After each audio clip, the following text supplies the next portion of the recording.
बिस्मिल्लाहिर्रहमानिर्रहीम। जी dear students, आज जो हमारा टॉपिक है वो मल्टीप्लेक्सर एंड डीमल्टीप्लेक्सर के बारे में इंशाल्लाह कुछ डिस्कस करेंगे। सबसे पहले हम मल्टीप्लेक्सर को डिस्कस करते हैं। मल्टीप्लेक्सर का दूसरा नाम डाटा सेलेक्टर है। इट मींस के ये एक ऐसा प्रोसेस है जिसके ज़रिए आप डाटा जो है वो सिलेक्ट करते हैं कि कौन सा डाटा आपने आउटपुट में शो करना है।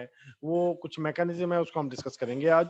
मल्टीप्लेक्सर इज ए, इसको हम MUX मक्स भी कहते हैं, is a device that allows digital information from several sources to be routed onto a single line for transmission over the line to common destination. It means के उसकी several input होती हैं और एक ही आउटपुट होती है। जैसे अगर मैं इसकी जस्ट डायरेक्टली इसके अगर मैं मॉडल की तरफ जाऊं, ये देखें, ये मक्स मल्टीप्लेक्सर है। आप देखें कि इसकी सेवरल इनपुट हैं, D0, D1, D2, D3, और एक ही इसकी आउटपुट है। और डाटा सेलेक्ट दो लाइन है, डाटा सेलेक्ट S0 S1। ये याद रखें कि जितनी लाइन डाटा सेलेक्ट की होंगी उतने ही बिट होंगे। जैसे अगर आप देखें कि अगर डाटा सेलेक्ट लाइन 2 है तो इसका मतलब बिट कितने होंगे, इसकी बिट 2 की 2 क्या होता है 4, इनके 4 बिट होंगे, इनके 4 स्टेट्स होंगी। इट मींस कि ये जो आपके जो डाटा इनपुट जो होंगी वो 4 होंगी। अगर अगर अगर इधर डाटा सेलेक्ट लाइन 1 होती तो इधर 2 होता।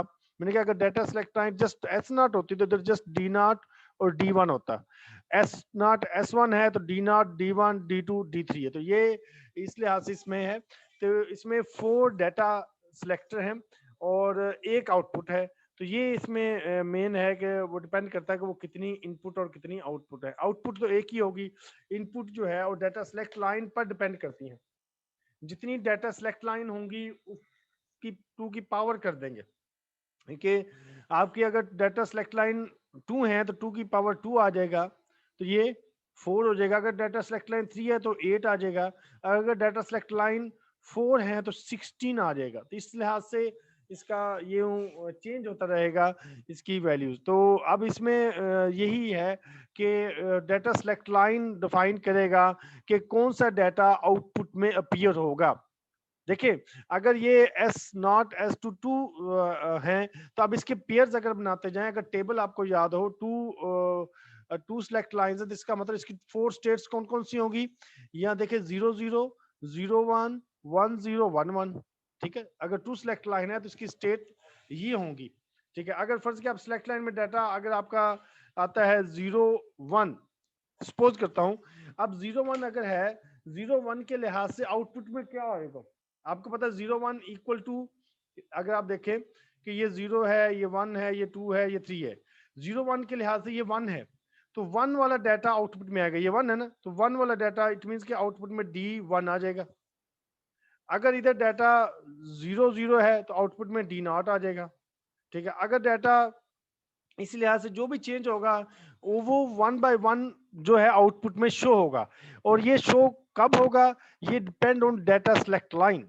डाटा सेलेक्ट लाइन डिफाइन करेगी कि आउटपुट पर मल्टीप्लेक्सर कौन सा डाटा शो करेगा। तो यही इसमें मेन कॉन्सेप्ट है कि ये डाटा सेलेक्ट लाइन कैसे वर्क करता है। तो आई होप कि ये चीज पॉइंट समझ आ गई होगी। जैसे ये देखें कि अगर आपका सेलेक्ट लाइन 00 है तो D0 अपीयर होगा आउटपुट में।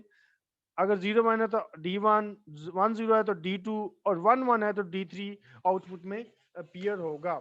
अब इसमें data selection for 1 to 4 multiplexer मैंने के इसकी 4 स्टेट्स के लिहाज से इसको डिफाइन किया गया है। तो ये आप ये स्टोरीज इसमें लिखी हुई हैं, आप इसको रिव्यू कर लीजिएगा। जैसे इसमें देखें कि अगर डाटा आउटपुट D0 है तो ओनली S1, फिर S1 क्या होगा 0, S0 भी 0, तो Y आउटपुट क्या बनेगी D0 S complement S1 complement S2 0 complement. आप कहेंगे ये कैसे आ गया, आपको पता है कि जब SOP टर्म लिखते हैं, हमने पीछे लिखी थी ना SOP टर्म जब लिखते हैं तो उसमें 0 को कॉम्प्लीमेंट के साथ लेते हैं और 1 को विदाउट कॉम्प्लीमेंट। तो इस लिहाज से D0 आ गया 0, S1 कॉम्प्लीमेंट, फिर 0 S0 कॉम्प्लीमेंट। जब D1 आया तो ये 0 1 था तो D1 S1 complement S0 complement.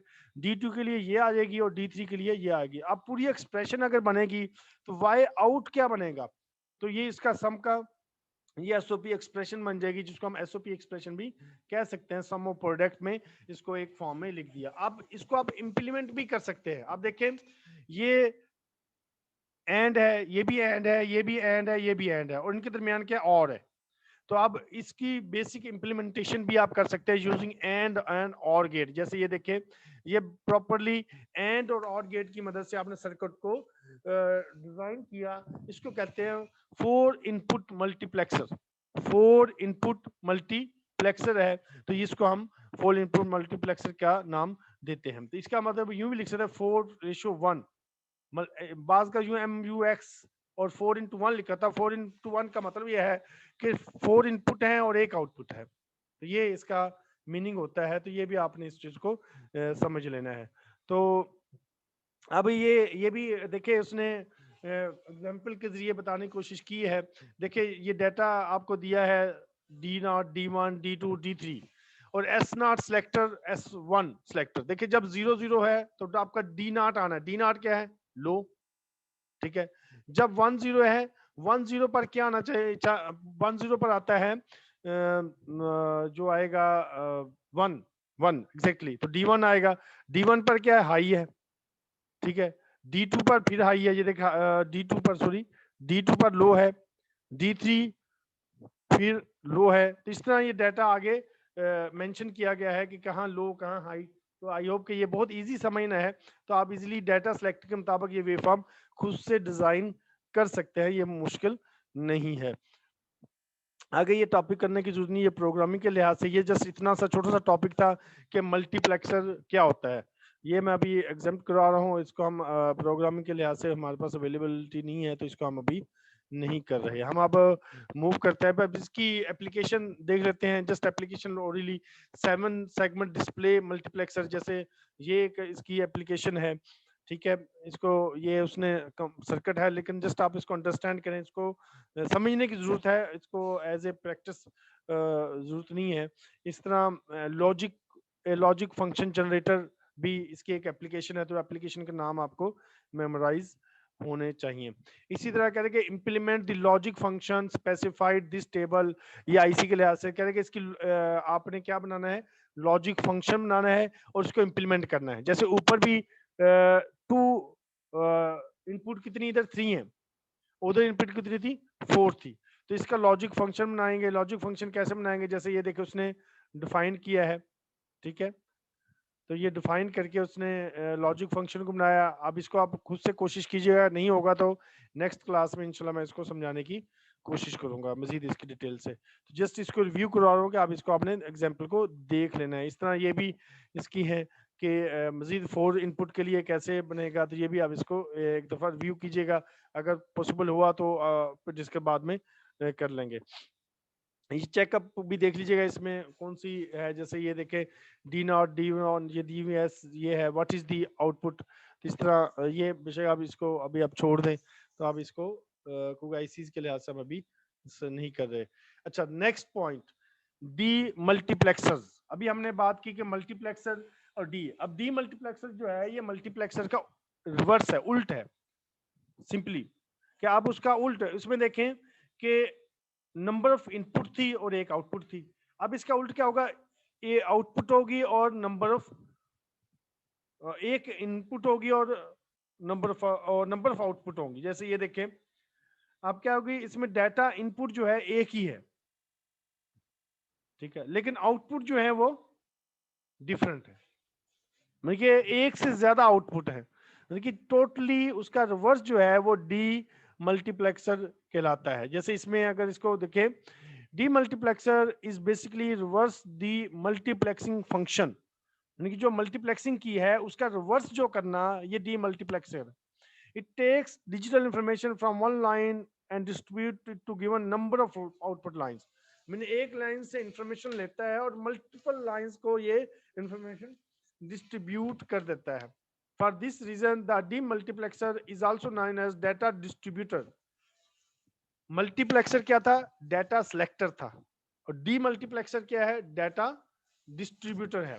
ये इसमें है। ये इसको डिकोडर भी, ये हमने जैसे पढ़ा था, तो ये decoder also used as a demultiplexer, decoder को भी हम डीमल्टीप्लेक्सर के तौर पर यूज करते हैं। जैसे ये देखें, इसकी एक डाटा इनपुट है, उसमें मल्टीपल डाटा इनपुट थी और सिलेक्ट लाइन है, ठीक है। अब सिलेक्ट लाइन पे डिपेंड पर सिलेक्ट लाइन के बेस पर ये आउटपुट में वो शो करेगा कि डाटा आउटपुट लाइंस क्या होंगी, आउटपुट क्या शो होगी, उस लिहाज से वो मेंशन इसको शो करेगा। ये एंड और नॉट के जरिए इसको अरेंज किया गया है। अब जैसे देखें, डाटा आपके पास आ गया, फर्ज किया पहले ये 1 है, फिर 0, फिर 1, फिर 0। सिलेक्ट लाइन जब करेगा सिलेक्ट लाइन 0 0 होगी तो डाटा क्या होगा, सिलेक्ट लाइन 0 0 होगी तो डाटा आपको पता 0 0 पर डी नॉट आता है तो डाटा हाई हो जाएगा, ठीक है, और रेस्ट ऑफ डाटा लो ही रहेगा जो लो है। अच्छा, जब 1 0 हुआ तो डाटा क्या होगा, फिर हाई हुआ तो हाई आ गया, ठीक है। नेक्स्ट सिलेक्ट लाइन 0 1 है, 0 1 के लिए डाटा जो है लो है तो फिर लो आ गया, ये देखिए D2, ठीक है। नेक्स्ट के लिए फिर सिलेक्ट लाइन 1 1 है तो फिर यहाँ ही आ गया। देखिए ये पूरी स्टेट्स जैसे 0 0 0 1 1 0 1 1 इसको फॉलो करते हैं। ये आपकी D0 है, ये D1 है, ये आपकी D2 है और ये आपकी D3। उस लिहाज से डाटा का इस का डाटा इस लाइन पर डाटा शो होगा। इसका मतलब यह है कि D0 पर जो डाटा शो होगा ये वाला, D1 पर ये वाला, D2 पर, उस लिहाज से उसका डाटा उधर शो होगा। इसी तरह नेक्स्ट भी यूं ही प्रोसेस हुआ है, इसको आप नेक्स्ट भी इसको रिव्यू कर लीजिएगा। ये 4 to 16 लाइंस हैं, मतलब कि अब इसमें 4 to 16 लाइंस है, मतलब कि ये जो ऊपर जो डाटा था आप देखें कि ये 4 लाइंस था, 2 to 4 था। अब इसमें 4 to 16 है, 4 सिलेक्ट लाइंस हैं और 16 जो है डाटा आउटपुट है। अभी मैंने बताया था जितनी सेक्ट लाइन होती हैं उसको 2 की पावर कर ले उतनी डाटा इन और डाटा आउट होंगी। अगर मल्टीप्लेक्सर है तो डाटा इन कहलाएंगी, अगर डी मल्टीप्लेक्सर है तो इसका रिवर्स डाटा आउट कहलाएंगी। तो अब जैसे इधर 4 S0 S1 S2 S3 है तो 2 की 4 इज इक्वल टू 16। तो देखिए D0 से D15 तक ये 16 आउटपुट सिलेक्ट लाइंस हैं, तो आउटपुट लाइंस है। तो ये इसमें आपने इधर तक इसको रिव्यू कर लेना है। यही आज का टॉपिक था, बहुत इजी था कि मल्टीप्लेक्सर एंड डी मल्टीप्लेक्सर क्या होता है। डी सिंपल है कि मल्टीप्लेक्सर को सिलेक्ट डाटा सिलेक्टर कहते हैं और डी मल्टीप्लेक्सर को डाटा डिस्ट्रीब्यूटर कहते हैं।